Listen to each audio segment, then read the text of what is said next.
District and session court Islamabad ने 14 अगस्त धरने case में 12 पीटीआई कारकुनान को 2 रोज़ा रिमांड पर पुलिस के हवाले कर दिया। कम उम्र जहनी माजूर मुलजिम की जमानत मंजूर कर ली गई।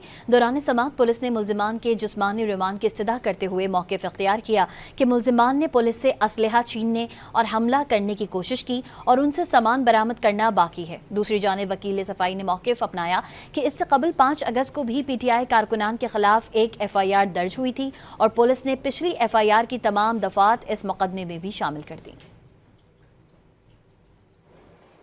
District and session court Islamabad ने 14 अगस्त धरने केस में 12 पीटीआई कारकुनान को 2 रोज़ा रिमांड पर पुलिस के हवाले कर दिया।